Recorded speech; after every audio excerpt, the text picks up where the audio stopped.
The Hunger Games by Suzanne Collins. Part 1. The Tributes. Chapter 1. When I wake up, the other side of the bed is cold. My fingers stretch out, seeking Prim's warmth but finding only the rough canvas cover of the mattress. She must have had bad dreams and climbed in with our mother. Of course she did. This is the day of the reaping. I prop myself up on one elbow. There's enough light in the bedroom to see them. My little sister, Prim, curled up on her side, cocooned in my mother's body, their cheeks pressed together. In sleep, my mother looks younger, still worn but not so beaten down. Prim's face is as fresh as a raindrop, as lovely as the primrose for which she was named. My mother was very beautiful once, too, or so they tell me. Sitting at Prim's knees, guarding her, is the world's ugliest cat, mashed-in nose, half of one ear missing, eyes the colour of rotting squash. Prim named him Buttercup, insisting that his muddy yellow coat matched the bright flower.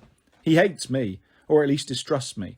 Even though it was years ago, I think he still remembers how I tried to drown him in a bucket when Prim brought him home. Scrawny kitten, belly swollen with worms, crawling with fleas. The last thing I needed was another mouth to feed. But Prim begged so hard, cried even. I had to let him stay. It turned out okay. My mother got rid of the vermin and he's a born mouser. He even catches the occasional rat. Sometimes when I clean a kill, I feed Buttercup the entrails. He has stopped hissing at me. Entrails. No hissing. This is the closest we will ever come to love. I swing my legs off the bed and slide into my hunting boots, supple leather that is moulded to my feet. I pull on trousers, a shirt, tuck my long dark braid up into a cap, and grab my forage bag. On the table, under a wooden bowl to protect it from hungry rats and cats alike, sits a perfect little goat's cheese wrapped in basil leaves. Prim's gift to me on a reaping day. I put the cheese carefully into my pocket as I slip outside. Our part of District 12, nicknamed the Seam, is usually crawling with coal miners, heading out to the morning shift at this hour. Men and women with hunched shoulders, swollen knuckles, many of whom have long since stopped trying to scrub the coal dust out of their broken nails and the lines of their sunken faces. But today, the black cinder streets are empty. Shutters on the squat grey houses are closed. The reaping isn't until 2. May as well sleep in, if you can. Our house is almost at the edge of the Seam. I only have to pass a few gates to reach the scruffy field called the Meadow. Separating the meadow from the woods, in fact enclosing all of District 12, is a high chain-link fence, topped with barbed wire loops. In theory, it's supposed to be electrified 24 hours a day as a deterrent to the predators that live in the woods.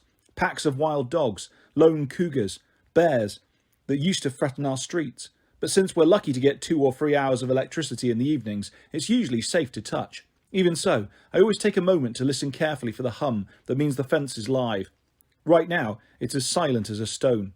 Concealed by a clump of bushes, I flatten out on my belly and slide under a metre-long stretch that's been loose for years. There are several other weak spots on the fence, but this one is so close to home, I always enter the woods here. As soon as I'm in the trees, I retrieve a bow and sheaf of arrows from a hollow log. Electrified or not, the fence has been successful at keeping the flesh-eaters out of District 12. Inside the woods they roam freely, and there are added concerns like venomous snakes, rabid animals, and no real paths to follow. But there's also food if you know how to find it. My father knew, and he taught me some ways before he was blown to bits in a mine explosion. There was nothing left of him to bury. I was 11 then. 5 years later, I still wake up screaming for him to run. Even though trespassing in the woods is illegal and poaching carries the severest of penalties, more people would risk it if they had weapons. But most are not bold enough to venture out with just a knife. My bow is a rarity, crafted by my father along with a few others that I keep well hidden in the woods, carefully wrapped in waterproof covers. My father could have made good money selling them, but if the officials found out, he would have been publicly executed for inciting a rebellion. Most of the peacekeepers turn a blind eye to the few of us who hunt because they're as hungry for fresh meat as anybody is. In fact, they're among our best customers. But the idea that someone might be arming the Seam would never have been allowed. In the autumn, a few brave souls sneak into the woods to harvest apples, but always in sight of the meadow, always close enough to run back to the safety of District 12 if trouble arises. District 12, where you can starve to death in safety, I mutter, and then I glance quickly over my shoulder. Even here, even in the middle of nowhere, you worry someone might overhear you. When I was younger, I scared my mother to death. The things I would blurt out about District 12, about the people who rule our country. Panem, from the far-off city called the capital. Eventually, I understood this would only lead us to more trouble. So I learned to hold my tongue and to turn my features into an indifferent mask so that no one could ever read my thoughts. Do my work quietly in school, make only polite small talk in the public market, discuss little more than trades in the hob, which is the black market where I make most of my money. Even at home, where I am less pleasant, I avoid discussing tricky topics, like the reaping, or food shortages, or the Hunger Games. Prim might begin to repeat my words, and then, where would we be? If you're enjoying this story and you want the rest of it, then head over to my Patreon page. You'll find a link to my Patreon page at the More About This Channel section on my channel. James Dobinson audiobooks, loads of amazing content, loads of amazing stories. Head over and check it out. Thank you.